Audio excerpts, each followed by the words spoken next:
and see if they say go. Well, we're good? So, if anyone attended SkyDogCon 101 or the opening talk we had yesterday, this is the character most likely responsible for me doing this. So, this is Scott Moulton. He is the person who told me you should start your own con and call it SkyDogCon. So, thanks. Yeah, I'm kind of a big deal. Yeah. Yes, I'm glad everyone knows I'm kind of a big deal. How many people come up to you and say that? Yeah, but nobody knows the real reason. Oh, well. All right. Well, we'll skip that for now. We'll skip that one for the moment. So, what was it, three and a half years ago, I was having a conversation with you, and I said, man, what should I do? And you said, start your own con. And I said, all right, what are we going to call it? And you said, SkyDogCon. So that way no one can take it away. There we go. It's always his. So he's the one most likely responsible, I swear. But I've known Scott, how many years now? 10. Has it been 10? Yeah. Yeah. I remember getting a picture of him with a forensic unit. Take the hat off for just a second, can you? No one will recognize this man at all, in a crowd, ever, anywhere. If he puts the hat on, everyone goes, you're the hard drive guy, right? So, I don't know. We've had a great past together. He's now one of the... You're not breaking up with me, are you? Yeah, actually, I was going to tell you. It's we not had a you, great it's pass me. together, but it's time for you to move on. It's not you, it's me. What can I say? It's not me, it's you at the con. Yeah, we've grown apart. But Scott originally started working with me on Outer Zone. He is the Atlanta side of things. He figures out where we're going, what we're doing, and when. And then I show up with a bunch of crap, and we have a lot of fun. So March, April. yeah, something in there. Right. And I'm also the reason he started a data recovery company. Yeah, that's there you true. go. I took Scott's data recovery class, and it was a religious experience of great magnitude. It's like taking information from a fire hose. Oh, God. Yeah, it was good stuff. So Scott started out with me doing Outer Zone and got heavily involved with that. Now he's involved with SkyDogCon, and he's quite a character. So Scott, thank you very much. Yep. Thanks. Appreciate it. Have at it. Thank bud. you. And then I have my heckling crew over here, the regular guys. So, and this is a little bit different speech for me because if most of you know, I do a lot of hard drive stuff. I do a lot of forensics. I do a lot of technical items. Last year I actually did one that we purposely didn't record that was all about how some of the police systems work and some of the things that we were tracking. And I was basically sparked to do this particular speech, and I'll tell you why. And I know it might be hard for some of you to see all this stuff, but this was a Facebook thing that I saw a couple of days ago, and no, we can't hire you, but your credit check was hilarious. And so, as most of you know, a lot of companies might do a background check on you. A lot of them are starting to do credit checks on you as well. There's a lot of jobs, there's a lot of things that are actually happening now where they're starting to do credit checks. And so part of the reason that I was kind of sparked to do this was because, at least from a standpoint of what most of you guys are doing, I talked to a lot of people about credit and about money and things like that. And a lot of you guys are geeks, but a lot of you just don't realize, at least from a standpoint of what you're doing, what your credit score is, what things are that are actually happening out there. And a lot of you are afraid of your own credit report. So I was kind of sparked on to do this. Some of you guys already know some of this stuff because, at least from a standpoint of what SkyDog just went through, some of the big things, at least in regards to credit reporting, has been that I have had identity theft already done, and I've already had to clean that up. I went through a divorce, which a lot of people don't know when you go through a divorce. Doing forensics, I do a lot of divorces doing forensics. And a lot of people don't realize that doing forensics, watching people do this, you'll see a lot of bankruptcies. A lot of times after they go through a divorce, a lot of people declare bankruptcy because they're so financially devastated. So I'm going to go through some of the things with this. And then I currently live debt-free. So we're going to talk about that as well because I know that's kind of a goal for a lot of people to live debt-free.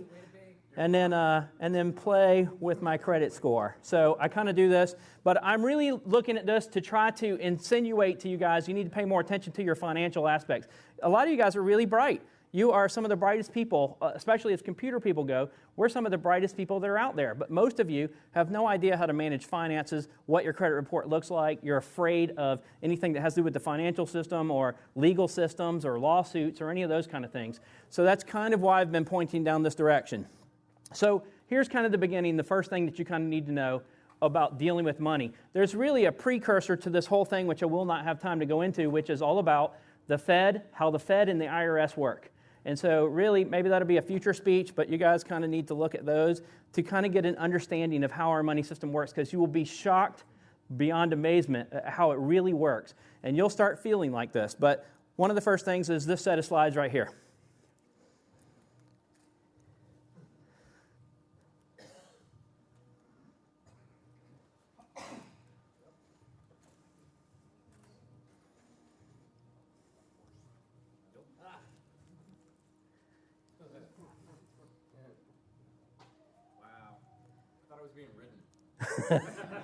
You hoping to be ridden. Yeah, it's not even that good. I just get shot at the end. So whenever anybody looks at you guys, really this is what they're looking at you. You guys are here to produce profit for someone else. And when you start looking at it inside your own self and looking at what am I doing wrong, how am I managing my money, what's happening with credit, you'll figure out pretty quickly other people are basically raping you for your money, and they're getting rich off of you because of either the mistakes that you make or how you run your life, because the system has been built around this whole process by which the theory is that they want you to borrow all the time, every single day. They want you to borrow money. You are actually penalized for not borrowing money. Yes. At any point in time in your credit system, while you are looking at your reports, you're looking at risk. And this is where it starts to get really bad, and this is what one of my points was with some of the system being flawed, and I'm going to try to go statistically through some of these things, and I'm also going to use some of my own personal information. So you're going to see some of my personal information up here that I'm going to kind of disclose in the process of dealing with credit, which might be a little bit different than some other speeches who would not feel comfortable doing that. I'm not necessarily comfortable with it, but, I'll throw up what I think is not going to be easily hacked by you guys. But the biggest thing is, under any circumstance, all that they want from you is debt. And that's all they're counting. They're just counting debt.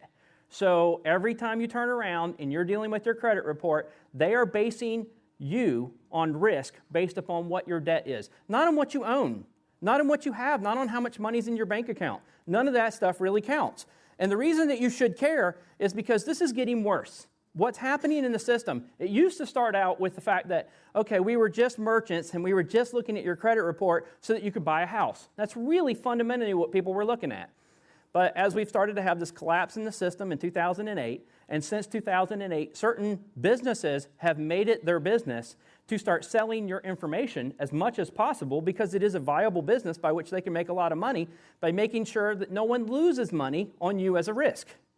So if that's not clear, you'll see that coming up. So over the last 3 or 4 years, more and more industries are selling your credit report to be used in getting a job, getting a security clearance, getting everything from auto insurance, which has actually been going on for a long time. Auto insurance has been checking your credit since 1992. So for the most part, 92% of all auto insurance companies base your rate for your auto insurance on your risk and how big of a risk you are based on your credit report. The higher your credit report is, the higher your score is, the more likely you are to get a better rate. So I'm going to try to show that. And then even things like homeowners insurance and some simple stuff, which you already know, cars, loans, apartments, any of these kind of things, your rate is based upon your score. Now, utilities and phones, those are kind of the weird ones because they don't help your credit score in any way. You're not actually borrowing money, but they will still hurt you, and they will still hit your credit report. And then credit cards, which are the equivalent to forever in debt. What did you say, Al? So here's an example of what happened. Just as an example, in 2004, in Texas, they pulled all of their clients from this gas and utility company. They pulled all their clients' credit reports and changed the amount of money that they owe for their gas utilities based on their credit reports. And they claimed it was completely legal and there was no problem with using their credit reports to do this. And more companies are doing this, and they're doing it behind the scenes. You don't even know that they're doing it. They're changing your rate. You said the United States of Texas, right? Did this? Sorry. Okay. Yes, the United States of Texas did this. They're their own state. But, of course, that's not unique to them. Every other state at this point is kind of doing anything they can to get more and more money. So they're using your score and your content to kind of head down that path. So this is just one example, but you'll see more as we're going through. But now, more and more companies are using it to decide whether or not you are worthy to get a job. I mean, imagine applying for a job as an accountant. Not that any of you are going to do that, but, I mean, maybe Al. But, I like playing with other people's money. right, I know you do. That sounds like a fantastic way to go. I'm appreciative of that. So, but, and now this was in 2006. I couldn't find more recent numbers, but I also know that since 2006, even though only 35% were doing it then, almost all of them have started doing it now. Any major corporation has now started checking your credit and doing a background check on you as well. Between a background check and your credit check, now background checks I covered last year, but between a background check and your credit check, I probably know everything about your life. I probably know almost everything I need between those two pieces of information. I can put two and two together pretty quickly, and very little information overlaps, but some of it does overlap. But that's one of the biggest reasons now, as you're going forward, if you're not a good risk to a company and they're putting you into a position, they may check your credit and they may not give you a job based on that. Yes, sir? Yeah, can I make a comment on that? Sure. 01, my former employer was doing that, and that's when they started. Okay. They started more than 10 years ago doing credit reports and background checks on prospective and current employees. Right. Yes, it's been going on a long time, but it's getting worse as it goes, obviously. 2001, or around 2000, was kind of a key year because during that process was when some of the laws were changing with regards to us being able to see some of this and some of the sales of your information.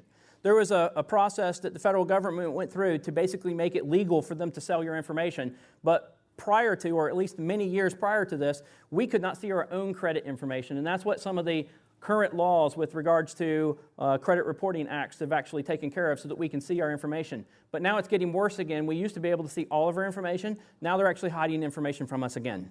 So even though they are legally bound to give us this information, they're not telling us what's not on the report for us not to know that they're disclosing it.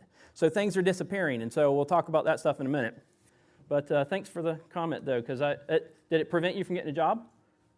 No. Okay. That's good. So this is the other thing is, okay, so why should you care again, is how accurate is this information? Because just because they're pulling your credit report, a lot of people are going, fuck, I checked my credit a year ago. That number doesn't change much. That number can change a lot, and I'll show you how and why. But your credit report, depending upon the information upon it, can actually make a tremendous difference in a day, in one single day. So are they accurate? According to this particular report that was done, this is actually in early 1991, so of course things have changed. But and it's hard to get some more recent information because some of these polls aren't taking it. But Who did that study still alive? probably not, but I'm gonna increase these years here in a minute. But they said 0.2%. Now this was back when we couldn't see any of our information, so we couldn't prevent bad information from getting on there. But 0.2% were incorrect. And they've continued to kind of say the same thing over and over, that we're correct and there's no errors on here. And then, of course, you've seen lawsuits, you've seen things in the newspaper, you hear about it all the time on the news, and you could probably just kind of turn the channel because you're like, well, that's not me, thank God. I always trust banks. Yeah, trust all your banks. Trust anybody who has your information. What's a bank? Is that what you said? Are you from Europe? What's credit? She's married to some kind of... Oh, right, yeah, but she's from the UK. So, well, at least it's not Greece or anything. But most of these people, even though legally we can try to change some of this information, a lot of these people have had to do lawsuits in order to actually get things changed because the credit agencies aren't taking action the way they're supposed to. And so when they actually polled people to find out, and this is a more recent study, this was actually done in 2006, again, still not the most accurate information by today's standards because it's much worse today because there's more information being fed into it over the last 4 years than ever. But 79% of them had inaccuracies. I can tell you from my own experience that there are tons of inaccuracies, and you can fight them or you can try to do something about them. The same laws that allowed these people to use this information against you are also the same laws that you can use against them to try to get this stuff cleaned up pretty quickly. And then there's the new ones that are starting to show up. They're actually tracking. This is no joke. They're actually starting to put on credit reports the information that would label you as a terrorist. Isn't that libel? It would be, except they're not exposing the information to us. There are like 4 categories now that they do not tell us the information that's on our credit report or in that database. She actually did sue, yeah. She is a terrible terrorist. And all she was doing was buying a car. So, but grandma was buying a car, and then she drove away, and on the credit report it said she was a terrorist, and it's taken her forever to get this information off. And so this was in 2005, but she's had to sue them, go through everything, blah, blah, blah, to try to get this done. And so you actually, what's that? A Kia. Yeah, right. She bought a Kia. There had to be one. So what you have to do is there's actually an Office of Foreign Asset Control, which most of you don't know, but at least from a standpoint of this is one of the only reports that will at least tell you whether or not you're listed on this Foreign Asset Control list. So you need to look at annualreport.com and see about pulling that, because there is some statistical information that will be on that report that's not on some of the other free credit reports. I know everybody's about free, and these free credit reports, but other than some rudimentary information, they're probably not necessarily that valuable just because they're free. So there's a lot of things that we can point out about that. But understand that these are going to be some of the ones that have some statistical codes on them that you actually might want to look at to try to get this information. Yes, sir? So, no, they won't necessarily have this particular piece of information. This particular one is actually run or handled by part of the FTC, so this one actually will have some statistical information, but there are some paid ones that do have this information. If you're looking for this kind of information, you might find it through LexisNexis on their reports. They actually have a separate set of reports. I'm going to talk a little bit about different kinds of reports here in a minute. But you won't find this on your standard top 3 generic reports out there. You'll actually have to pull this to look at it. Or you can go to there is an actual Office of Foreign Asset Control that you can actually go to and try to look up your name and see if you're on it. And then some of the new things. Most people don't realize over the last 2 years, they've been starting to add stuff for your medical and health insurance. They're going to start basing your rates for medical and health insurance based on content. Now, understand, they're looking for millions of ways to try to make money, especially with some of the new stuff coming in with Obamacare and a bunch of other things, which is going to happen whether Romney gets elected or not. So at least from this standpoint, you've got databases now out there that are tied together that will include medical information that insurance companies can look at that you don't see on your normal credit report. You can't currently see this. I don't really know an easy way for us to see it. But they are currently starting to track health insurance and life insurance, and your credit score will make a difference in how much you're paying for your insurance. That's a pretty big impact. And nickel and diming you over years and years with each one of these things will just crush you. You will spend thousands and thousands of dollars generating it for other people that you're going to lose. And then the other one, marriage. While marriage directly does not affect your credit just because you marry someone who has bad credit, more and more people realize that as you are joining together, some of your joint stuff will then be affected by that person's credit.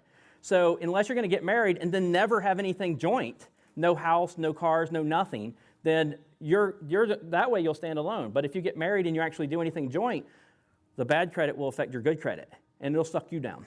And so there's a lot of people who are looking at this, trying to figure out whether or not that's a good idea or not. And I'm hearing it more and more every day that people are asking, well, what's your credit score before they get married? That seems kind of, it's like, give me your credit score, and here's your prenuptial agreement. And you slide those two things together across the table at the same time. So anyway, that's probably what's going to happen. So who in here knows their credit score right now? That's more than I thought would actually say that. All right. I'm late. You're late. All right, so that's a good step in the right direction. So there's a lot of people who don't. Well, let's go look somebody's up. What's your social security? Well, wait a minute. I just need to Keep your hands up. It's 9 digits. Those of you who know your credit score, keep your hands up. All right, keep it just like that. How many people has a score over 700? Keep it up if you have it. All right, that's pretty awesome. Well, normally the score... What if it's just barely? That's fine. If it's just barely, 700. I'm looking for a base for 700. All 3 scores basically are about the same, but TransUnion and stuff plays with them a little bit, but they're still basically the same score, and most people have equivalated them to Equifax or whatever else they have with a FICO score. Everybody okay? So just keep your hands up. How many people have over 760? I can't reveal that. So wait a second. Exactly. Who wants to be a victim? Keep your hand up. I'm going to check my phone right now. Stop ruining it for me. I was going to collect their personal information. Please pass up your... All right. Okay, so I'm going to point out why this is important. 728, you're fucked, bro. Yeah, right. Wow, Android for the win. Yeah, we'll see in a minute. So here's the point. I'm not talking about how to like hack into the credit system and change your score, because that would obviously be illegal. But there are things that we can try to statistically look at so we can improve our credit score. And so 760 is kind of the key number. So when you're looking at most of the credit scores, now these are based on FICO, and we're going to talk about that in a second, but most of them equate something similar to this for your credit score, right? So when you're looking at these numbers, 760 and above is still excellent, 700 to 760 roughly. Now they'll change a little bit here because some of the numbers have skewed a little bit. And then from then on down, these are going to be where you start getting a credit listing rating. And this is how they rate you, basically. So when you're looking at your score, this is a difference in what they might actually charge you in interest based on a home loan for a 30-year home loan. If you look at the difference in your money and how much they're charging you, there's no difference in your house. There's no difference in the money you're borrowing. This is a difference in how much you're paying, and most of your interest is going to be front-loaded, so a lot of you are going to be paying your interest first anyway. Within your first 10 years or so, you'll pay most of your interest. But this is a difference in what they're going to charge you based upon that percentage. So when you hear people talking about, oh, you can get a 3.0 loan, well, that's only if you've got an A credit score. How many people really have A credit scores? It's a very small number. And so when you look at what they call you as a borrower, you got A, B, C, and D. And if you look at those scores, and they've set a little bit lower in this particular one, this is from BakeRate.com, who's given a loan. Man, I used to write their software. They're fucked. Yeah? That's awesome. Oh, really? You want it? Yeah, we'll talk about it. We'll talk later. They're in Palm Beach County, man. They got nothing. So at the end of the day, for the same house, for the same loan, based on your credit score, that's the difference that you paid. You gave them another $127,000 at the end of your 30-year loan for your same money. So what happens is you're down, and they keep you down. And they want you to be down, and you're going to always owe them money. So you're going to do whatever they can to kind of rape you and take your money. So you're their cash cow or a horse. Money, though. That would be cheap money if that's how bad it really is, right? It kind of gets worse, though, doesn't it? By today's standards, it gets worse. These are all kind of the old charts that I can't get new stuff for. So what's happened now is there's a chart that was published by Equifax and a couple other people saying that the median for most people is around 720 and greater, trying to prove that their score works and that the 720 number is most people in America, or a 30 or 40% piece of America. Well, so now there's new charts that have actually, this is a brand new item that has come up, like what is your average score? So these are the average scores. I looked them up, brand new. So this is what the average score for Tennessee right now is 679, where they say for all of America it's 728 or whatever. But none of the states went higher. There was a few that were at 700 with 10 people in their state or whatever it is. But fundamentally, everybody's kind of in the same ballpark as a median score. So that means everybody's been potentially hurt since 2008 pretty evenly, I guess, by money and a number of things that happen. So who in here lives debt-free? All right. Debt-free. All right. Awesome. Not necessarily a good idea. That's true, and that's why. I'm an idiot. Does it count as debt-free if you just don't pay your debts? Yeah. That's a good question.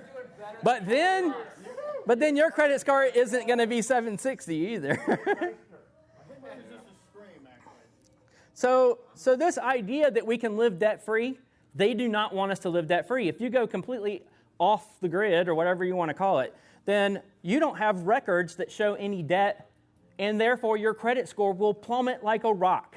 So if you're going to get a job, you could have a ton of money, and it still won't make any difference. You might sleep well at night, but if you're doing cash and you're living debt-free, it will hurt you.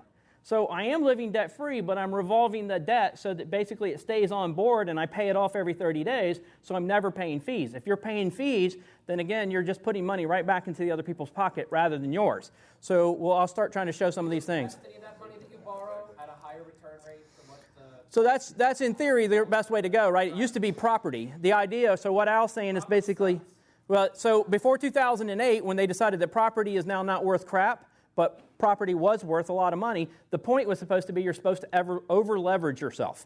You're supposed to take the money that you borrow, buy property, and then continue to roll that debt over and over and over again into more property until you own more, which might be the reason we're in this situation that we are in now since 2008 and a collapse of the economy. Basically, everybody was leveraged till there was no money left. So I'm going to kind of go through some of these other things. So every single company, all of them, every single one of them is a for-profit company. Everyone tracking every piece of data that you have is not a member of the government in any way, shape, or form. They're not doing anything. The government's actually restricted from keeping it. Right. It's worse because they're profiting off of selling you. They're selling everything about you. So as Al knows, he's been working for a few of them well, kind of. Wait, you know. You sound like I have the nicest knee pads in the room. Well, you're not the only guilty one, right? The rest of us are just manipulating it on the other side. So just keep in mind, if you're looking for this stuff, they're all doing it for a profit, so there's no free ride with regard to this. The next thing is, freezing your credit is your friend.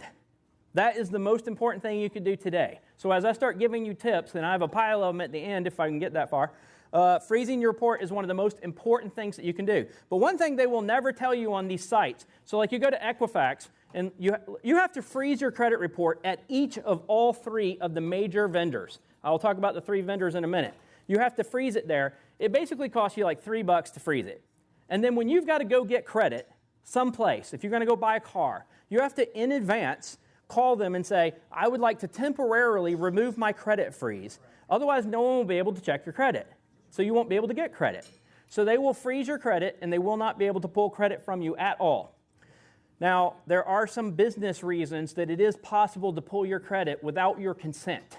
There are some legal reasons that if they have a viable business reason, they can pull your credit even without you signing a piece of paper or telling them anything, if they know enough information about you.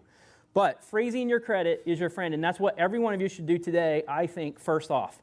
But any of the three agencies always have this 3-in-1 sale where they'll say, we'll check all three of your credit reports at all three agencies for $24 a month or whatever. And don't buy into that. You actually have to go to each one of those credit report agencies and buy it directly from them. Once you freeze it, they can't check each other. They will tell you they can, and they will keep charging you for it, but the number will never change. It will stay the same number. So just know right off the bat, once you freeze it, you've actually got to go to each one of the agencies to check your credit. You can't use the 3-in-1 reports or any of the other stuff to do it. And we're going to talk about the score here in a minute because there is a difference between what's happening with the score and your report. But just know it's worth the $3, and I do it. I've been doing it for years, and anytime somebody wants to pull something, you'd be surprised at how many times somebody wants to pull something that you don't know they want to pull it. And so you go to rent a car, next thing you know, you get an inquiry on your report because they pulled your credit report to rent you a car. But you didn't know this. You're not borrowing money from them. How many times your credit gets checked affects your FICO score? Yep. We're going to get to that. Those are negative impacts on your report.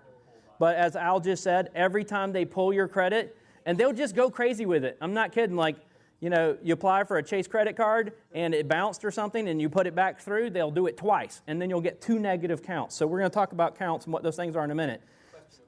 Yeah. Yeah. Yeah, but I thought that only depended on whether or not you, I guess, authorized it. Nope.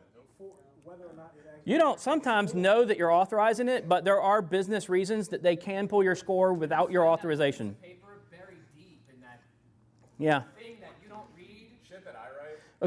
According to the law. Shyster McShysty over here. Right. Which basically says that you authorize it. You're fucked. Yeah, there's a little bit of fine print down there in the bottom that basically says that you're giving them a right to check certain things, but they do have a right under business reasons to check your credit. So in other words, if you rented a car and there was no paperwork necessarily to sign, they would say, well, you are borrowing a car from us that's worth $30,000, so therefore you are basically getting credit, and we have a viable business reason, and apparently it's very difficult to sue anybody for that reason because they will say you actually are initiating a business transaction with us, and if we have a provable, viable business transaction, we can pull your credit.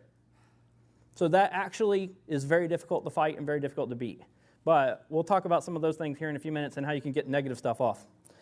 Negative items between 7 and 10 years in a lot of cases. Some negative items will fall off after 2 years like your inquiries, but those are the only ones. Most anything else, you can declare bankruptcy. Only one type of bankruptcy will be on your credit report for only 7 years. The other 3 types of bankruptcy will be on your credit report for 10 years. That's a big portion of your life. And those things will impact you greatly. They will keep those calculations over that period of time and diminish your report by a tremendous amount. So just know these negative items are going to appear for a really long time if you screw up. So let's talk about those. You can correct those negative items even when they're correct. And let me tell you why. Everybody who's ever sued a credit agency, when they actually get the person to go to depositions, which is basically question and answers in a legal forum, when they go to depositions and they talk about how they reviewed your credit before they decided to put the hold or take it off on your report, they say one thing: we are under a quota limit. We get paid by quota per a day. We have 12 codes, and we have 4 minutes to look at anything you sent us. So in 4 minutes, they will look at your content and decide whether or not they're going to accept your reason or not and pull it off. You know, people, I swear to God, I've seen people write like 12 pages of stuff to send to them and say, this is not mine, I didn't do this, here's my 12 pages of bullshit and all this other stuff. They don't even look at that. As a matter of fact, under depositions, they have said they don't even send it to the creditor to even tell them that they're wrong. They don't take responsibility for that at all. That's your job to go to the creditor. So in other words, let's say Chase has a credit card on you and it's wrong and everything's wrong about it. You actually have to discuss this with Chase and get Chase to fix it, because this dude is only going to look at you for 4 minutes and write a code. He has 12 numbers, 01, 02, 03, and he just writes them on a piece of paper and says, you're done, and move on. Because they're a business too, and while their business is managing your credit, their real purpose is to make money for their shareholders. Businesses make money.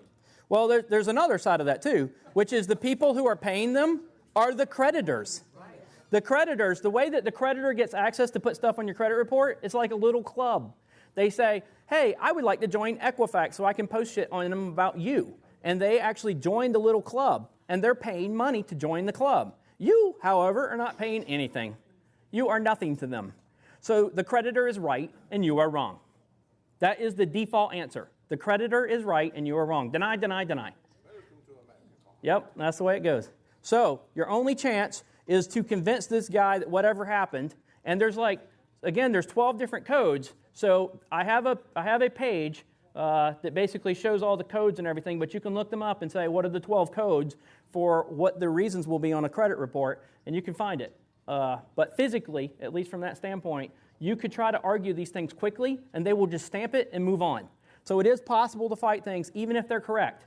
All you have to do is keep going down the list. Make 12 different responses that are short, 1 paragraph, and put the backup material with it and send it to them every time. And when they deny you, move to the next one, and then send that one. I'm not telling you to do something illegal. I'm just telling you, make up your list of reasons and send those codes in over and over and over again till you win. Because sooner or later, one guy is going to go, fuck, it's a good day. Click, done. And then you win. And once they remove it within 5 days, and they cannot legally put it back on there again unless they actually send in writing to you within 5 days that the response from the creditor said, yes, it's right.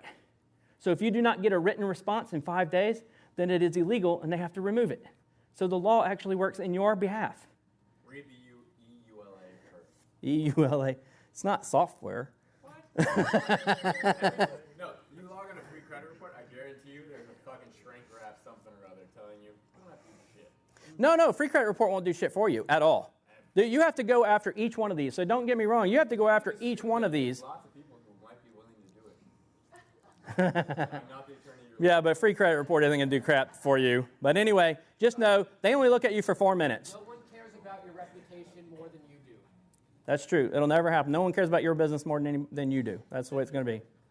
Now, I'm not going to attack a lot of negative information, but I will tell you, out of all the books I read, this is the book. It's called Good Credit is Sexy. And so if you have a lot of negative stuff, buy this book and then go through this book and at least see what you can do. But I'm going to talk about other ways to get this stuff off or do something else. The next thing is business. I do a lot of business. The health of your business is related to your credit, your personal credit. So however good your credit is, if you're going to be an entrepreneur, you're going to be doing things on the side, everything is related to how good your credit is for your business. And there's some unique things about a business that will even help you personally, even if you don't plan on running a business. You'll be surprised at what will come up because you can make a business for nothing. You can basically fill out a little piece of paper, go get a checking account, go get a business credit card, and use it for the same purposes I'm talking about here, and all of this will go away. All of your problems can disappear. Are you talking like a Schedule C thing, or are you talking like, what are you talking about? Well, all you need is to get a business credit card, and part of this can all go away. An EIN-IO. Well, you don't even need that. You can do it on your Social Security number. The whole point is to get a business credit card. Because if you get a business credit cards do not count on your credit report. All of this other stuff, you personally guarantee the money on a business credit card, but I know.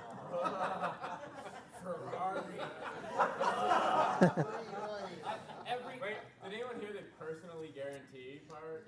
Well, you personally. No. Wait. You personally guarantee the business credit card. Make sure you're married and have a tenants and entireties account. Estate plan. All right, you're going a little far with this now. All you need. All right, let's say you get a business credit card. Again, I'm not telling you to do anything illegal. You get a business credit card. All you do is use that for your regular purchases and then pay it off every month. And no matter what, business credit cards are not showing up on your credit report. Business credit cards do not show up on your credit report. All you need is to start a little small business. You can call it Bob Schmidt and just whatever you want to call it, and start a business, get a business credit card. That's the whole point, is to get a business credit card. It's not about what you charge on the card. It's about you're not going to then turn around and make all that some sort of a tax liability on your IRS. This is an IRS thing. This is just moving your purchases to a business credit card because they will not show up on your credit report. You are personally guaranteeing the money, just like you do for anything else. But they also won't put the negative credit check on there either. When they do the credit check to actually say something, it doesn't show up if it's a business. It does not show up. I have never seen it show up. And I've been tracking my credit daily. I'm not kidding. Daily. I track my number daily on all 3 systems for 4 years. I've been doing it. So, and I'll tell you what some of these things are. But all of these things, if you're a business, all of these things are going to impact you. The biggest one is your merchant account rates. If you are going to run a business and you want a credit card and you're not using Square.com or whatever, if you want better rates than the 2.75 that Square gets you, you can get it as low as 1.6. That's the lowest rate I've ever seen so far, and that's what I have mine at, 1.6. So at 1.6%, you can save a lot of money if you're doing $30,000 a month in business. And your credit report is what gives you that right. You can actually get these lower rates. Who in here owns a small business? What? Excellent. There you go. Why not? If you don't own one, make one just so that you have one to run things through. We're all a company. It'll help you. We all change. I think I know a session for next year. We will create your company in a 15-minute session. Well, that was what Billy was supposed to do yesterday, right? All he did was scare people. Running your own company is actually a great thing, but it is not a 60-hour-a-week job. It's an 80-hour-a-week job, so it's a lot of work. But I will tell you the most important thing on this entire list, the thing that will make you or lose you the most money, is getting a merchant account. I have gone through 30 of them in the last 2 months, and I actually have 5 merchant accounts, and I can tell you all the rates for every single one of them at your best credit score. And so that's what I'm saying right here is the merchant account can save you a crap load of money. If you do what's called an unqualified credit charge, which means you take a phone call and then you punch in the number, on Square.com, it's 3.75. It is not 2.75, it's 3.75. That's more than tax in some case. So you're actually losing a tremendous amount of money. So if you're running $10,000 or $30,000 through a month, you're losing a lot of money. Free. What's that? But the reader is free. Yeah, the reader's free. The reader is free. The reader, and they are super easy to sign up. But most of their charges are meant to be $25 and less. But that's the way they go. So anyway, when you're looking at all this stuff, there's a lot of things that happen there. Now, let me tell you one thing about American Express. Everybody who's doing business, a lot of people want to get American Express because it's easy to get a business card or do something, or a personal card.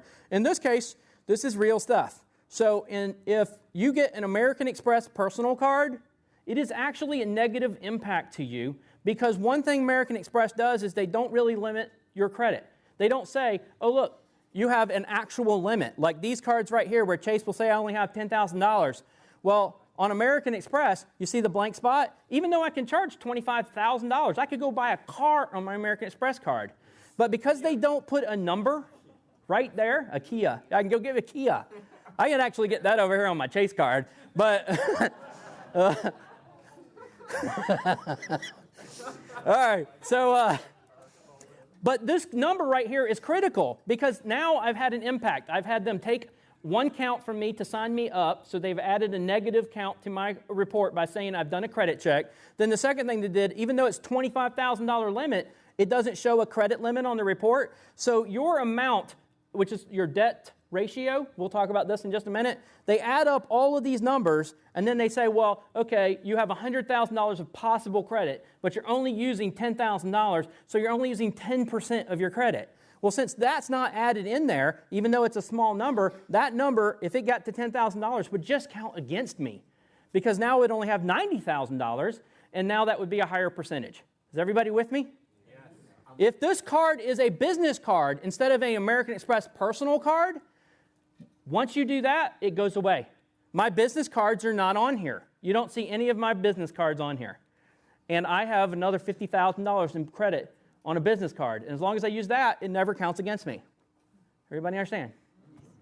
Okay. So, what? You missed an 8. I missed an 8. The top one. Yeah, I don't care. It's one number, so what? So what? Psst, good luck with that. You can have it. Huh? And it starts with a 3. So, no, those are not the same numbers. The account numbers are not the same number as your credit card number. So these are the 3 major agencies, Equifax, Experian, and TransUnion. Now, I will tell you what each of these is normally used for. Now, most of these will never tell you anything about what they're used for or who their clients are or any of these other things.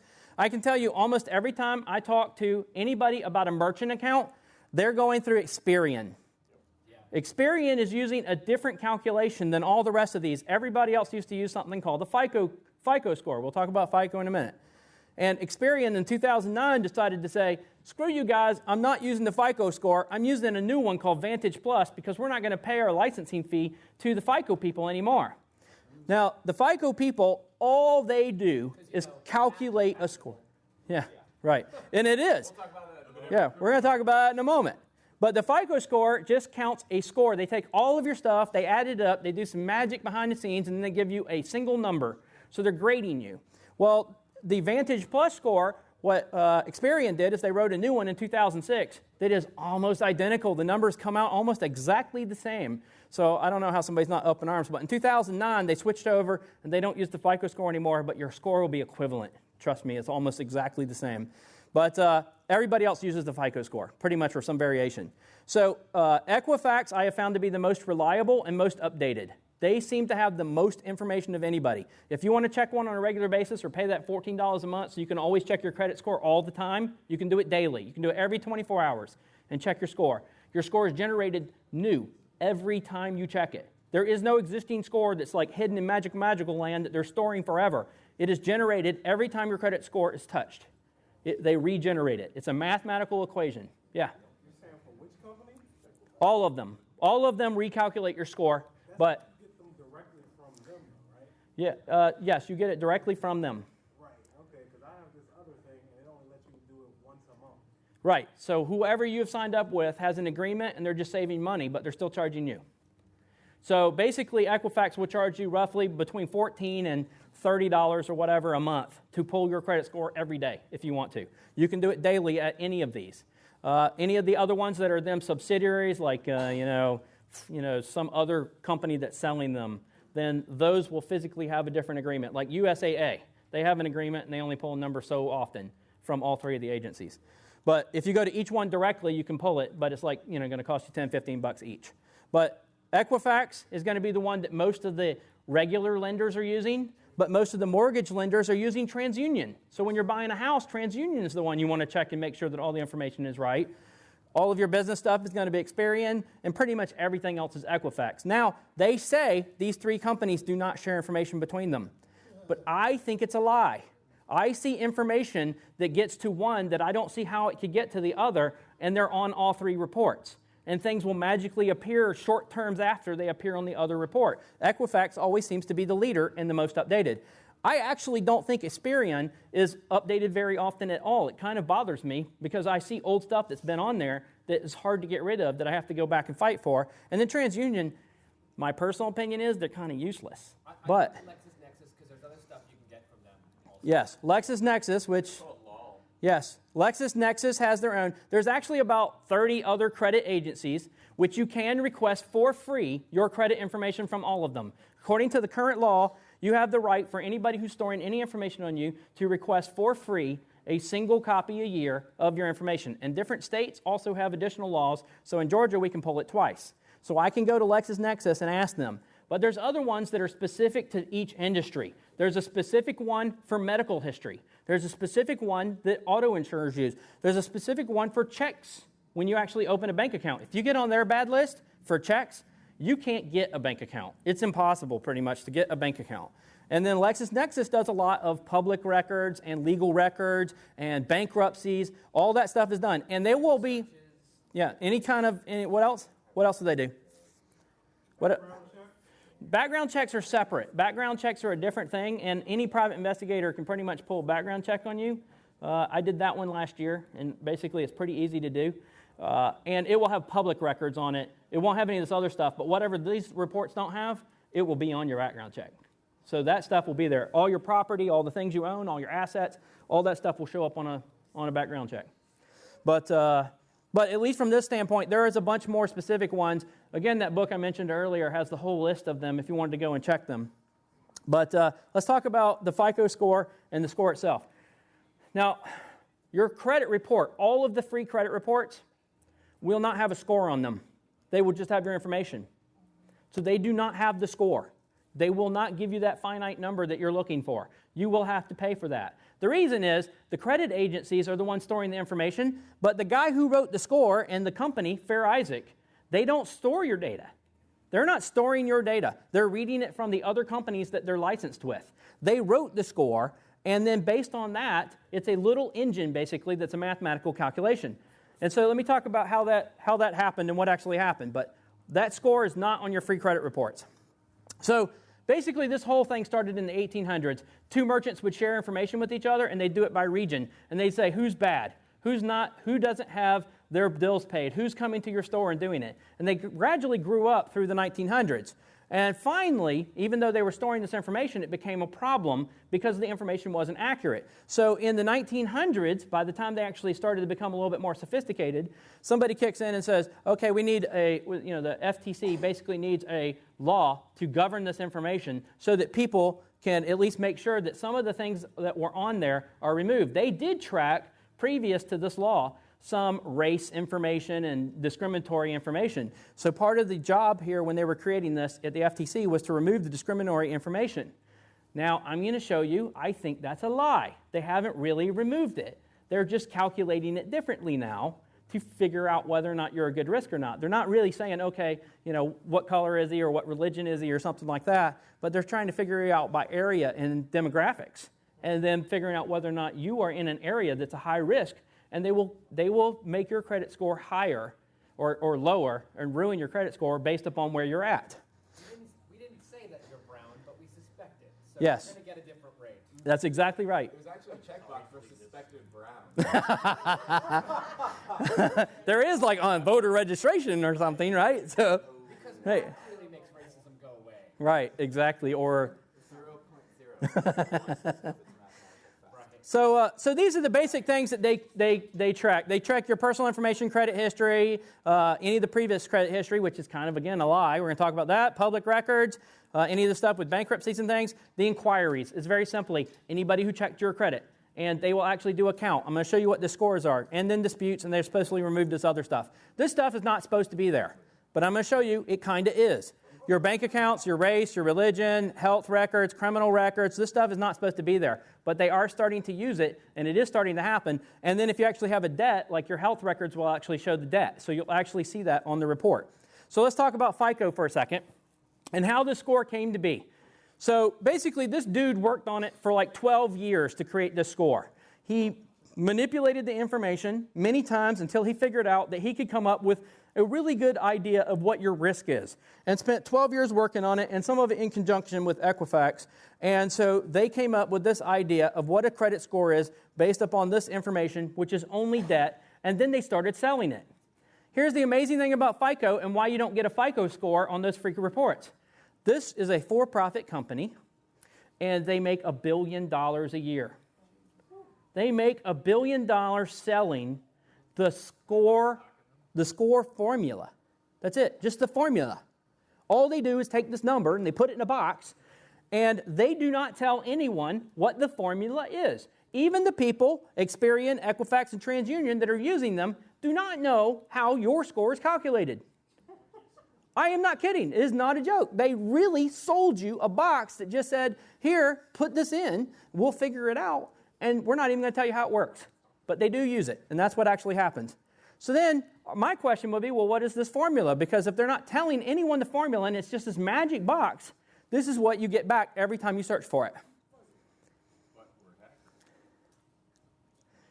So even if you had time and the desire, you could not, even with the information, figure out what your credit score is. You are a meager human being. This formula is too complex for you. You are not man enough. That's pretty much what the story is. That's what you find every time that you search for something. And there is no real information written on how they calculate this score. But eventually, FICO did tell us some things on their little website. So you find this little picture on the website. Now, they'll tell you, oh, well, your history is this. This is about the most information you get. Really, seriously. This is about all that they will tell you. Now, I am not satisfied with this. This is not good enough for the hacker in me to figure out what's going on. So I have a couple of things I can show you, not only through experience, not Experian, experience, and a slightly released PowerPoint presentation that FICO kind of, at least in my opinion, probably messed up releasing. But so they told us this information. 35% on your payment, your amount owed, and each one of these counts into the percentage, and then they take each one of those items and they add all that stuff up. So this is some of the stuff that they're not supposed to calculate.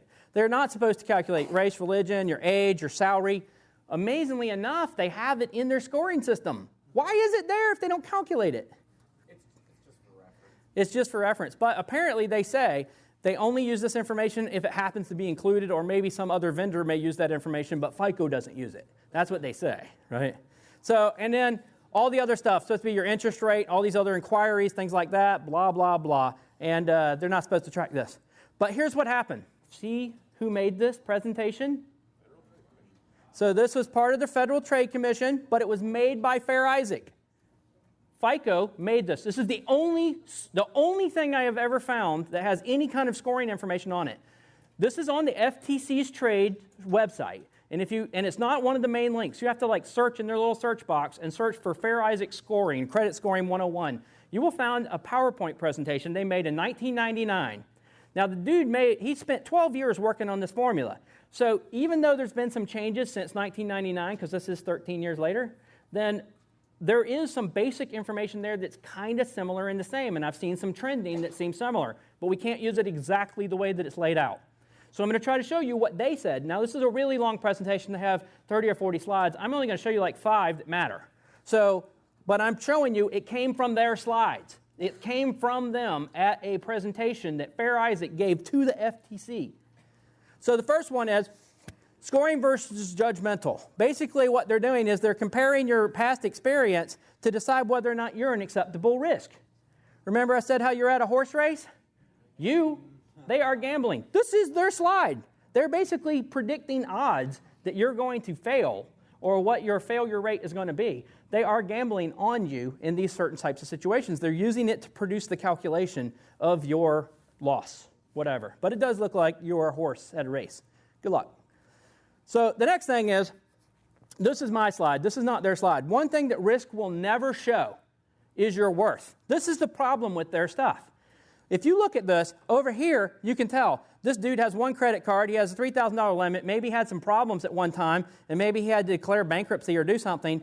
But, he's using one credit card, and he lives on cash the rest of his life. There are some people like this. You'll even see them on the news and things like this where they live on cash, and they have a big farm and, big company, but they don't carry anything with them, and they don't have a lot of credit because they don't need it. Everything's paid off and paid for them. Yeah, it's hard to get a loan when you have no income. Right, when you have no income. That's the other thing, the income. But, and so some of those things will happen. Like, for instance, let's say he missed one payment and it's 31 days late. What will happen to this dude? He has 15 hard inquiries because every time he goes and rents a car, they're checking his credit and they're putting it on there. He could end up with a low score in the 500s. But over here, all of this stuff doesn't appear on any of the credit card, any of the information at all. All this will show is that, if you're trying to get a loan, if you show that you have $15 million worth of stuff, You might still get a worse score, and it might increase your rate. But really, I guess if you have all the stuff, maybe you don't need the credit in the first place.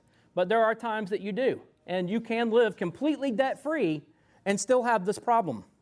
So living without increasing your credit score is going to hurt you, even if you have $15 million. He may need $30 million for a new business venture, and it's going to cost him a lot of money to get this loan if he's going to be able to get this loan at all. So this happens all the time. I'm serious. So this is back to their slides. They're evaluating you. This is the first time I've ever seen them put points and try to say what the points are for your risk. There is no other presentation ever that I have ever seen from Fair Isaac or that exists that I've ever seen that tells you how many points things cost. And it gets a little bit better than this. Going from the points and trying to calculate your risk, which you'll notice that some of the things, some of the things that look like they're not supposed to be on there are on there. But they made this thing called a scorecard, and they included it. This is their scorecard. Now, if you look at this, they'll say, oh, do you own or rent? Plus 25. If you are renting, then you're getting 15 points. If you don't have any information at all, you get more points than you do if you're renting. I don't know what other is. Maybe you live with your mom. I have no idea. What's that? I'm in jail. I get 10 points in jail. Right. Down by the river. The next one that kind of bothers me a lot is this one, your years at address. We're going to talk about this one again, about your years at address, because they're basically figuring out where you live, how long you've been there, and then giving you more points based upon how long you've been there. If you've been there greater than 10 years, you get 23 points on your credit score. So we're going to talk about this one again. Occupation. They're not supposed to know your age, your job, your money. Why do they even have this in the... Maybe they're not using it. You decide. But if they knew you're a professor, you get 50 points on your credit score. Because somehow you're smart. Maybe you're going to calculate the score and get pissed off and sue them. I don't know. But that's what ends up happening, is they're supposedly using this. Years on the job, how long you've been at your job, which is not probably a surprise to most people. And then these are the ones like your credit cards, which type of credit cards that you have. So department stores count a lot less. You have none, you get 0 points. Now there's a little bit of a flaw in this. Some of the numbers do vary a little bit, but this is a good place to start. I've been able to figure things out based on this number and be able to do something to my credit and then estimate where my credit score is going to be at the end and be right. And so we'll talk about that. But even bank references, they're not supposed to know about your bank accounts or your income. That's what they say. Wow, amazingly enough, if you got a checking and savings account, you get 20 points. This is the big one, your debt ratio. If you know what you're dealing with your debt ratio and how much percentage, this one is fairly accurate and does have a great impact. Is there some legal gymnastics here where they say, well, if we base it on the score as opposed to the actual information, then it's okay? Not sure I understand your question, but a lot of the people who are making the decision base it on the score, not based on your information. Right? So they don't look at your information. If you're going to apply for a car loan, they just say, well, your credit score is 560. I don't care if you got $10 million, so you're still going to get this rate because this is what it is. It's in this calculation, so yeah. Clearly it's accounted for. Yeah, no, it is. There's a lot of, I'll show some more slides and try to see if that helped again, and then we'll ask do it again. What is worst reference? So worst reference will be things that have to do with when you have a bill that hasn't been paid. When you did not pay something on your credit card or something like that, they will actually start to, in any time that you actually have, like you're slow by 30 days, it's going to be the any slow. If you're further out than 30 days, but you paid it or whatever, or any kind of delinquencies, you're going to end up with these lower numbers. So some of these things start to have a really big impact on your score. I'm going to show these in just a minute in real life, in what actually happens. And then your utilization of your credit really matters. So here's their other slide, which again still bothers me. Why are they talking about your high minority areas in theirs? HMA is high minority areas. Fine, it has an acronym. It's not. So they're immediately saying, well, I might not know what race you are, but you're in a minority area. Right? So these account for this percentage and blah, blah, blah. We know you're not white. What the hell? They're not even supposed to know that. Like, why is this in their slides? Black. Really? then here's what they use for sales. This is their sales presentation right here. They're like, oh, look, if you use ours, which actually calculates that if we are calculating it and you have a HMA study, which is high minority area, we predict that you are a failure more often than the other dude. That's pretty much what that says. This is on their website? This is on the FTC's website, and Fair Isaac made it. Wow. It's on the FTC's. I pulled this from the FTC.com's website, or gov. This is from their website. Still there? Well, they haven't seen this presentation yet, have they? So, but it's there. If it disappears, can we get a copy from? I have one. I'll put it on the site. Actually, it's already.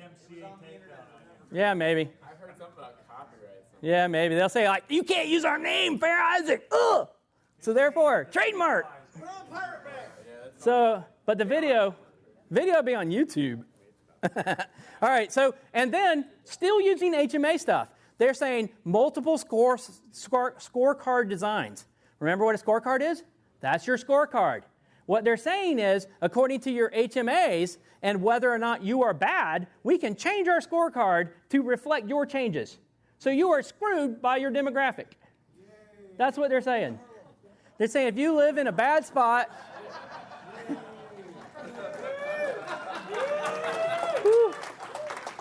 and that's where it goes. So, and special risk assessment for important credit market. So this is a sales component that they're using. So let's talk about the scorecard for a minute and the breakdown of that scorecard. So this is pulled, I swear to God, this comes straight from Equifax. Yeah. Well, we ain't making 5 minutes. Sorry. We're running over. Talk to Trip about Trip, it. you're going to join me. We're all going to go way over tonight. Is that okay? I opening talk, too, so we're going to go back 10 minutes. Is that okay? Woo! All right, fuck it. Perfect. Want to do Hacker Jeopardy again tonight? We're going way late, people. Yeah. Sleepless for the week. Yeah. Because all the good tips about how to fix your shit comes at the end. So if you don't watch that, then you don't know how to fix your own credit. All right. This comes straight from Equifax. I pulled this live this week. And Equifax is saying, now, they say on their website that everybody, 30% or so of America is basically at a higher number, and that the average for all of America is 728 points or something like that. I couldn't find any place that had an average of 71. I just kept putting zip codes in all over the place, and I couldn't get them. This was what I saw. These are actually predictive by the area of all the numbers that have been pulled in an area. And I just went all over, and they're still the same, no matter what you do. So that's the first thing. The second thing that bothered me is this. This is high risk of fraud. They decided by your area, in the same areas, that you have a high risk of fraud. So pretty much, they're pretty much saying that every area has fraud, and if you have high fraud, then therefore there's a reason to put you at a higher risk. And then they also calculate how much you owe. And they're showing how much is owed by vicinity. This is on Equifax site. It's free. You can go to Equifax/places, and you can type this in, and you will see this. You guys got to move the Outer Zone Hotel. It's in a not safe space. That's right, and there's a lot of debt. Yeah. They even color-coded this guy as risk. I don't know. So I'm telling you, there are some demographic pieces of information that are in here that they are calculating. So let's talk about the relationship to the scorecard in this percentage thing. Because if you are a hacker, in theory, your idea would be, look, 65% of what you can move is in these two categories. So if you could change your numbers in these categories, your credit score will go way up. And then there's another one that has to do with the types of credit, and then your new credit is difficult, actually. That one's one of the hardest ones. But you can mess with these other things fairly easy if you can figure out a way to move money around. So the first one is inquiry. This is the easiest one that you could probably manipulate or change, either by arguing, even if it's correct. But an inquiry, from a points perspective, will hit you very hard. If you have a lot of inquiries, you went and applied for, and people do this all the time. They think, oh, look, it's a free toaster. I get a free toaster. And if I get a free toaster, I can apply for this credit card. Or I'm at the airport, and the guy's bothering you every day to try to apply for an airport credit card. These things will hit you hard. And you will start getting a count, and they will keep adding up. And one of the things that happens that's very difficult to deal with is when you move. When you move houses. So you move from New York to Atlanta. you have to set up a new house. You have one credit check for the house. You have gas, electricity, phone, every utility, everything that you have, and it's a continual list. It's about 12 items that you don't think about. Even Comcast, any of those things that you set up at all are going to count as 1 point against you, and all at once, within like a couple of weeks, you're going to get like 12 credit hits. And they're counting the amount of time between them as well as the points that you get. And they consider that you are a high risk if you get a lot of them. Yeah? What if you sign up for a business class service? Does that count against you? Yes. Still? Yes, because that has nothing to do with, you actually have to apply as the business, not as a person. You have to apply as a business, not as a person. That's the thing. Yes. Does that apply to both renting and owning homes? Yes, it does apply to both, but you also get more negative scores renting because you get an impact from your rental score. But yes. Roommates, one person should get the gas, one person should get the cable. Not a bad idea. If you have other roommates, each person. But when one dude moves out, then you're kind of screwed fixing all the stuff, right? Because then your gas gets turned off. Or really, everyone just has a company. Everyone has a company. Everyone has a company. Have a fucking Right. company. So this score. Let me show you what they say on the scorecard. Let me. Companies are people too. And they get free hugs. All right. Take a look at this scorecard. Let me show you what they say on the scorecard. This is from Fair Isaac. This is what they say. If you have no inquiries at all, 0. You've been there a long time, you're old, whatever, it's 3 points. As soon as you get 1, you get 11. But 2 points for 2 checks for some reason, when you get 2 checks, all of a sudden you got 3 points again. You lose points because you had 1 more check. So you got 1 cell phone, and then next week you went and got, I don't know, you moved gas companies because the rate was better. Now your points actually will change. Now I can tell you a little bit. This is not perfect right now. They have changed over the last 13 years how they calculate these things. I estimate that approximately every credit check costs you 3 points at this point. They actually take 3 points off of your score. I'm estimating that based on my own experience and the number of checks that I've actually had. So I'm going to show you that. But as you see, more, I will tell you right off the bat, Fair Isaac thinks that more than 4, even on current records, is a negative. What they think is the same as declaring bankruptcy. They think if you're asking for a lot of credit, that your credit score is an impact based upon the fact that you may be having financial difficulties. Let's start in the back with the guy that...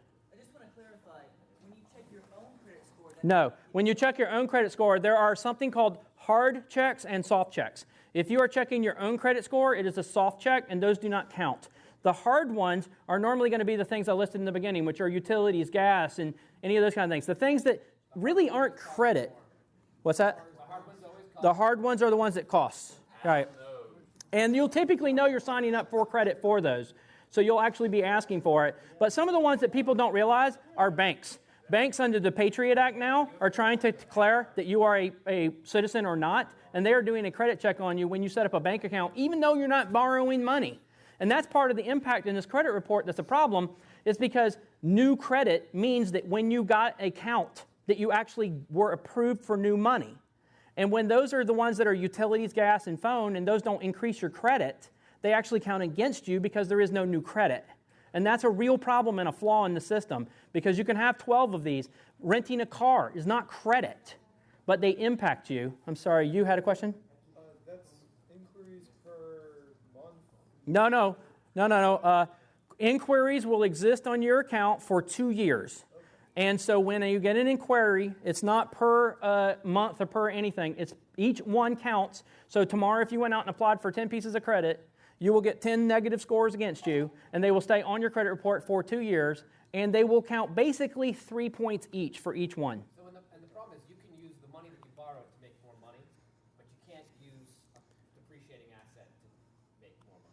So, Like a car, right. So you just get fucked, basically. Right. So if you're borrowing that. Yes, sir. So what else are considered soft inquiries? Soft inquiries are if you get a credit check for applying for a job, the business report that they actually get will be a soft inquiry. It won't be a hard inquiry. Certain ones that are only for informational purposes, like background checks, those will be soft inquiries. Those won't be hard inquiries. Anything where you're trying to actually get an asset of some kind, basically, which includes utilities or phones, any of those kind of things, those are all going to be hard checks. Banks are the weird one that I shouldn't be seeing, but I am seeing. So when you actually get a bank account or a checking account, those should only be checking against the check system. They shouldn't be checking against the hard inquiry, but some of them are. So you need to know these things. If you freeze your credit, you'll know. Because when you apply for it, they'll call you and say, I'm sorry, we couldn't approve you, but the negative won't count against you because it never hit your credit. So you'll actually have to say, oh, well, I locked my credit, it's frozen. And so if you give me 10 minutes, I'll unlock it, and then you can check it again. And then you don't have a bad hit that you didn't know about. But usually I get pissed. Usually PayPal tried to check my credit. What the PayPal? Like, I give you money and then you just steal it from me anyway. Why do you count my credit? Why are you looking at my stuff? Right. Yeah.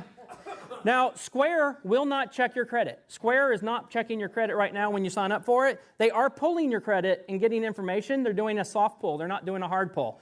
But Intuit, the same thing that Intuit does that Square does, is a hard credit check. So they're actually trying to pull a hard credit check on you, as best I can tell. Because I actually froze it and then stopped them from doing it. So there's certain things like that. But they will call you and say something to you when you have a freeze on your account. And you will know right away. So leave the freeze on all the time unless you're buying a car or something like that. Yes, sir? So let's say I was renting a car at 11 o'clock at night. Are they available to actually unfreeze that late, or is it something you can do? Yeah, you can pretty much do it round the clock, 24 hours a day. Remember, these are profitable companies making billions of dollars, so they're pretty much on the phone with you all the time. So you don't have a problem unfreezing it. They give you a PIN code that you can usually type into the website and then unlock yourself. But in Georgia, we actually have a law that prevents them from doing that through the web, so they actually have to make a phone call. So I'm fine with that. You can't take my PIN code. If you broke into my email and stole it, you can't take my PIN and go unlock it from the web. I have to call them and talk to them. So that's very helpful. But I don't know about Tennessee, so I don't know about certain things like that. But what I do want to point out is each one of these things that's a negative count against you at 3 points. If you move in a house, which I did, I got 12 points. Now I've got 36 negative points against me within a 2-year period of time. Now, once you freeze your credit, you can watch these fall off. So you can say, over the next 2 years, I know these are going to fall off. So like 2 or 3 months ago, I moved 2 years ago, and then 2 or 3 months ago, like 6 of them fell off. And I figured out exactly how many points I've been getting back as each one fell off and what those numbers are. And so physically, in practice, when I started this process 2 years ago, I had an 821 score. Now, over time, I've had a divorce, I've had a couple other things, I've moved houses, and I've had some other things that have happened. So this is what has happened after I had 12 credit checks just by moving, before divorce and all this other stuff. By moving, I lost like 36 points or whatever it is, so 34 points. So roughly, in that range is what I'm estimating it to be. So just so you know, that's about right. And it's about kind of the same on their scorecard. They may have adjusted a little bit. I think it's a greater impact today than it used to be, mainly because after 2008, everybody's declaring bankruptcy. So now I think they think that you are a bigger risk. As soon as you got a bunch of credit checks, they are scared of you because they think that you're going into financial bankruptcy because you're asking for more credit to deal with whatever debt you might have, which is strange because they know what your debt is. So they know if you're paying your bills. Why is that a problem? I don't know. So anyway, and then after 2 years, I lost, and I've been doing it for a long time, so I've been tracking it for a long time, but I actually got back points again and got 12 points back, and so I went back up. Account age. 8 years is the magic number. Every account you have, people talk about closing your accounts if you don't need them. You really have to consider what your impact is going to be if you close accounts. Don't close accounts. Maybe just do small things on the account so that they stay open or whatever. 8 years is the magic number. If you keep every account open 8 years, you'll get a tremendous amount of points for all of your accounts being 8 years. And the funny thing is that there's also a lifespan by which they count how long you've had debt. And their scale is about 40 years. Guess how long they've been around? 40 years. Magically the same number. So I don't know if that number will increase over time or whatever, but when you're looking at your length of your credit history, 8 years is the magic number. So I actually have 8 years and 11 months on all of my credits, all of them except for some of the current stuff I did for the house. And so they actually show up, I have 20 years, but they say amount of new credit. All of those things I set up for my house were not to borrow money except for the one. Yes? So I have a PNC visa.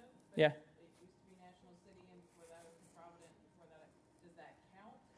Yeah, normally they keep your age and they just keep passing the buck around. So normally they keep the age of your account from its original opening, and they don't recheck your credit when they buy you from somebody else. So when they buy or trade your stuff, it's the same account and they don't normally do it. So it's usually still going to be fine. So they'll keep all that. And you'll see down here in the bottom where it says poor, this is how much new debt I've acquired. That's what they mean. Like when I apply for it, I'm fine with it being poor, but it does impact you that they're going to give you a poor score because I have not gotten new credit. I didn't ask for new credit. And when I asked for new credit, I asked for business credit. So I'm not asking for this credit. I'm asking for business credit, which doesn't show up at all. So that's going to give you a poor score unless you borrow money, buy a new house, get a lien, something like that. They want you to have debt. So when you're actually looking at this stuff, and then you're looking at how old your stuff is compared to your debt ratio, there's actually a process with, all right, so you've got all these credit cards, and you've got this money, and you've got debt in these 5 categories, and this percentage of debt, how much are you using? If you have $100,000 in possible credit lines, how much of that possible credit line are you using? And so that all has to do with, hey, if I've maxed out my credit cards, I'm going to get a big impact. If I have a relation to income, which they're not even supposed to know your income, but yet somehow they magically do. When you look at this and you look at the amount of debt that you're carrying, I did this purposely. I had a 781 at this time when I pulled this credit report, and I had 12% in debt in credit cards. I paid 6% of it off, and I got 15 points back by doing that to a 796, which is where I'm trying to stay all the time, is 796 and above, because that's perfect, right? 796 and up to 850 is perfect. I don't know how to get it 850. I'm working on it. But the percentage that you actually have in your debt ratio actually matters. I'll show that chart again. I'll show how much that actually makes. Now, when you start paying stuff and you're negative, what I mean by negative is you paid late.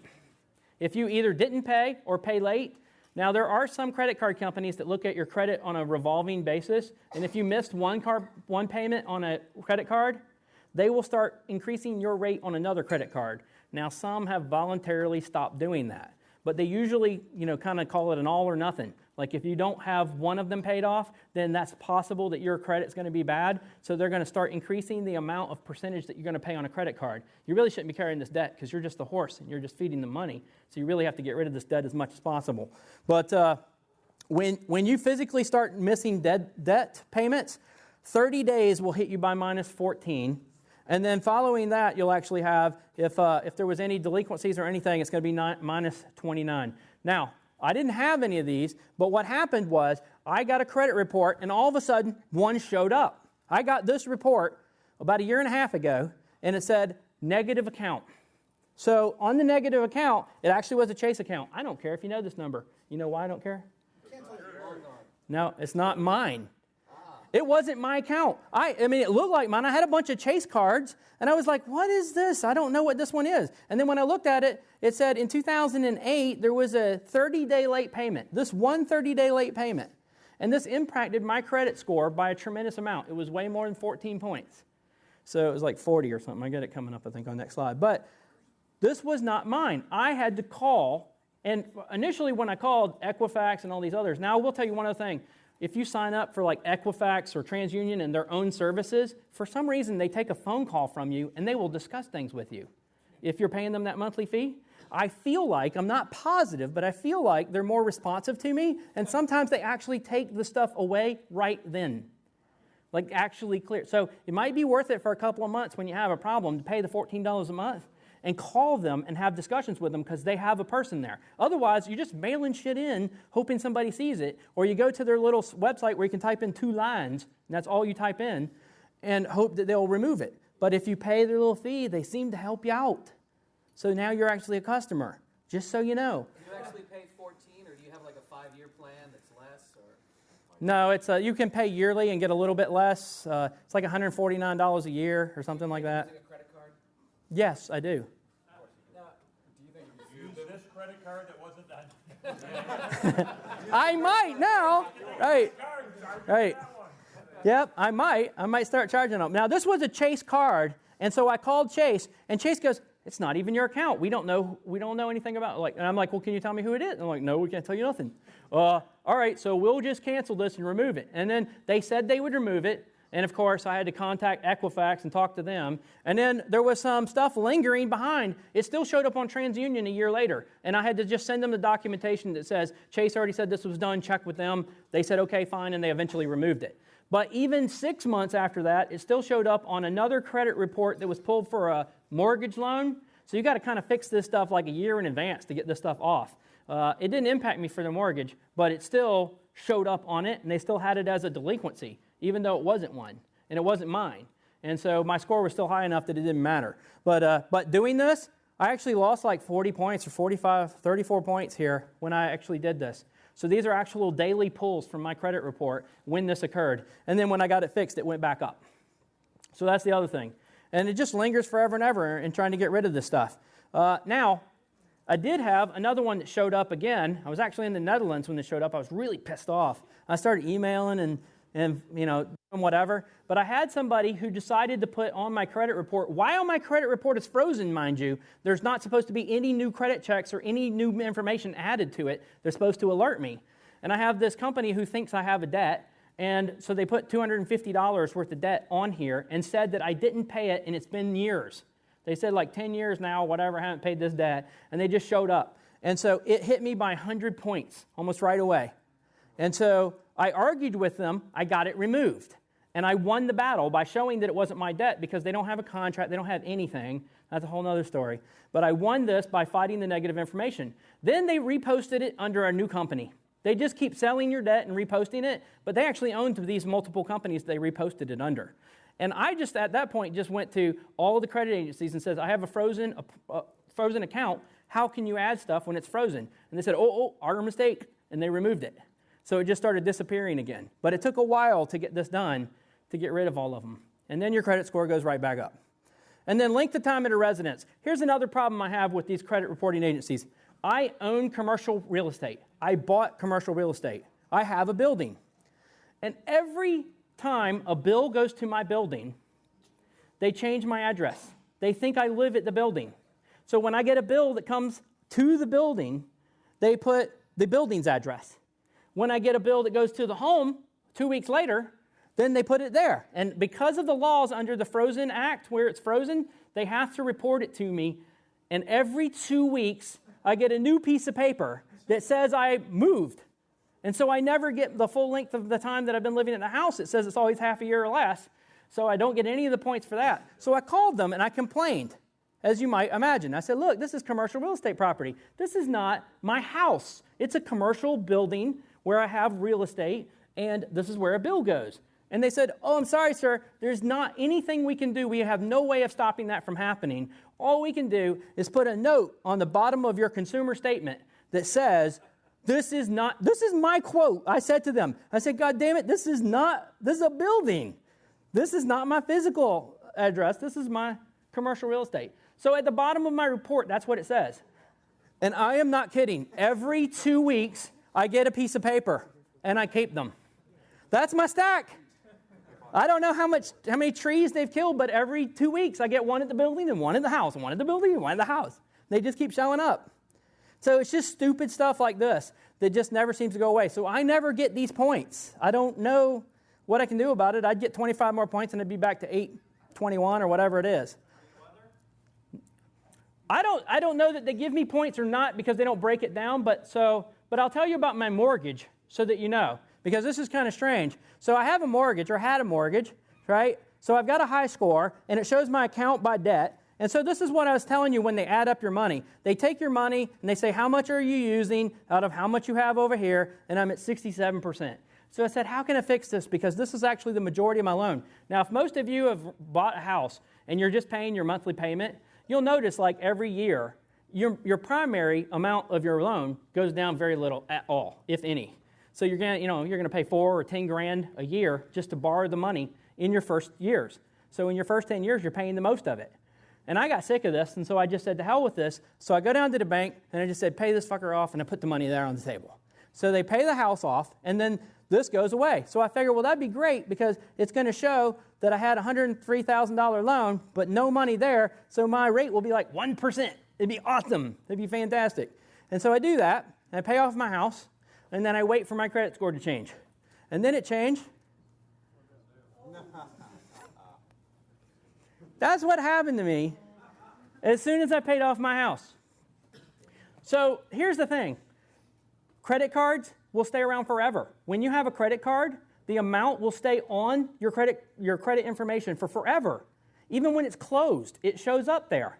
But the most important purchases that you have, like a house, as soon as the loan closes and the account's closed, they remove your assets They removed the loan. It does not show that I ever had a mortgage on my credit statement at all. So from here on, always, it says, here's what's hurting you, is that we have insufficient information about your house loan. Now, eventually, through other reasons, I have been able to jack my score back up to 796. So I'm back up to 796, and so that seems to be the magic number. But they're not storing the historical information on any of my more important purchases, only shit like credit cards. So they're not saving that. So I'm living debt-free, but I don't have any of that money passing through it anymore. So I'm back up to 796, and it says, and they know 97% of all of the people who are in my status do not have any of the shit or a loan in their house or anything. So here's some things that I know that you can do at least right off the bat. The first thing is everybody should do, pay that $3 at every agency and freeze your credit report and stop those changes. Sign up for all of those agencies, especially during the process while you're fixing this, because you want to watch it often. You want to make changes. This free credit report crap you get every 2 weeks or every 6 months or every year, that's bullshit. Your credit report score changes daily. So you can go and pull this information. So you've got to sign up for those agencies to get unlimited so you can actually do that. Then check your inquiries, note your dates, and then don't make any changes until it falls off. And your credit score will shoot up 30 or 40 points. As soon as all of them fall off, it'll shoot up and you'll be better. Start fighting all of your negative information right away and just go down. Like I said, make 12 or 10 different reasons, and then every time one fails, send the next one. And just keep doing it over and over and over again. The other thing is, if you have credit cards and you've been paying them off and you have no delinquencies, call your credit card company and say, hey, I know I got $10,000. Can I get 20? And they will increase your limit. There's no more checks. They don't check your credit again. They already have an account with you and they know your history, so they jack it up. So, one more slide. And then pay off your credit cards if you can, or move them. Again, not trying to be illegal. Don't move them company. Move them to a company credit card, and then just pay them off from there. And then don't close your accounts because you need that age to keep your number up there. And then, make sure when you're applying for new credit that it actually is adding to your score, and it's not American Express or some of these others where they don't add to your score. And then compare all your stuff. These slides are up on myharddrivedied.com. If you go to presentations, it's the very first line at the top. So myharddrivedied.com, presentations, and the very first line will have these slides, and you'll get all these tips. The one thing I want to tell everybody, stop using debit cards. Debit cards are a trick the banks thought up to give you, to hurt you, really. That's really what happens. When you're in a business, it's all about how much your cash flow is. And you're reducing the cash flow by 60 days for them, and giving it right back to them immediately. A debit card does not build your credit. It does not, even though it acts like a credit card, you do not get credit. And it takes the money out of your account right away, and there is no plus for you at all. You should learn to live with a credit card every 30 days. I know some of you will be like, I can't do this because I won't pay it off. You should pay it off every 30 days. That will build credit, and it will put you 60 days out on the money that you actually have, where you can actually make interest or do something else. Not that you'll make a lot of interest these days. But debit cards are evil. And if someone knows your PIN number, there are times where you are not only liable for that $50, they can wipe you out. And basically the company will say, well, they had your PIN number, so you must have given it to them. And so that's when their liability ends. Trust me when I tell you, a debit card is bad news, takes money out of your account. You've got to fight to get it back. On a credit card, you can say, screw you, dude, I ain't paying it. Whatever. But you can fight it a lot easier. And then foreign exchange fees. If you get a credit union like PenFed or somebody like that, it's $5, and there's no more foreign exchange fees. So if you go to other countries, they don't charge foreign exchange fees, and they save your money. And then don't sign up for these junks, and don't change gas companies or utilities companies just because they have a deal, and switch to good business credit cards, blah, blah, blah. That's what I got. Woo!